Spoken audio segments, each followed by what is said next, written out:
नमस्कार दोस्तों। आप सभी जानते हैं कि हाल ही में नीट 2026 पेपर लीक हुआ है। इससे लगभग 23 लाख विद्यार्थियों का भविष्य खतरे में आ गया है।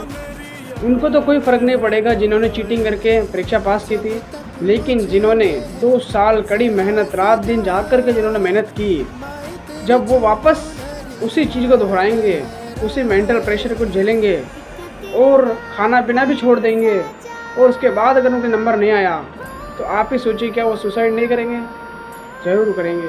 क्योंकि एक बार जो उन्होंने एग्ज़ाम दिया, अपनी मेहनत से पास हुए, और ना भगवान न जाने ऐसा कुछ हुआ कि इस बार उनके अगर नंबर नहीं आ पाया तो क्या वो आत्महत्या नहीं करेंगे? ज़रूर करेंगे। तो इसमें किसकी गलती है? क्या सिस्टम की इसमें गलती नहीं है? क्या एनटीए की इसमें कोई दोषी नहीं है? अगर आप पेपर नहीं बना सकते हैं तो मत बनाइए, मना कर दीजिए। बहुत सारे ऐसे टीचर्स हैं जो ये एग्ज़ाम करवा सकते हैं बिना चीटिंग किए। अगर आप करवा सकते हैं तो सही व्यवस्था बनाइए, नहीं करवा सकते हैं तो मना कर दीजिए।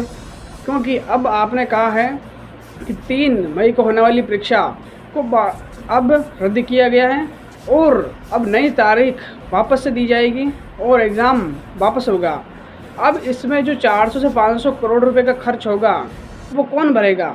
आम जनता भरेगी। आम जनता का टैक्स से भरा जाएगा। इससे एनटीए को कोई नुकसान नहीं है, उसका तो फ़ायदा ही फ़ायदा है, उसका क्या करना है कुछ।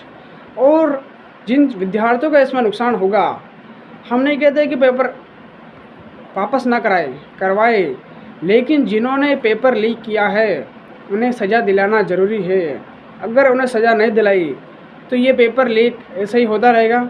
पिछले 10 साल में लगभग 89 पेपर लीक हो चुके हैं। जो नीट अभी 2026 में लीक हुआ है, यही पेपर 2024 में भी लीक हुआ था, और उसकी भी सीबीआई जांच हुई थी, लेकिन सीबीआई ने कोई परिणाम नहीं दिया।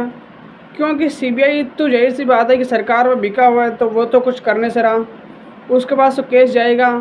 अब नीट देने वाला नीट दे भी देगा, डॉक्टर लग भी जाएगा, लेकिन फिर भी सीबीआई वालों का कोई भी वापस जवाब नहीं आएगा। इसलिए सीबीआई को देने से कोई फ़ायदा नहीं है। इसमें कोर्ट के किसी जज को इसमें अध्यक्ष बनाया जाए, कमेटी निर्माण किया जाए, और एक निश्चित समय दिया जाए। इस समय के अंदर अंदर आपको इस पेपर लीक के मास्टरमाइंड को पकड़ना होगा। नहीं तो इस देश में जब तक ऐसे पेपर लीक होता रहेगा, विद्यार्थियों का भविष्य खतरे में जाता रहेगा, और देश का जो नुकसान होगा उसकी भरपाई आम जनता को करनी पड़ेगी।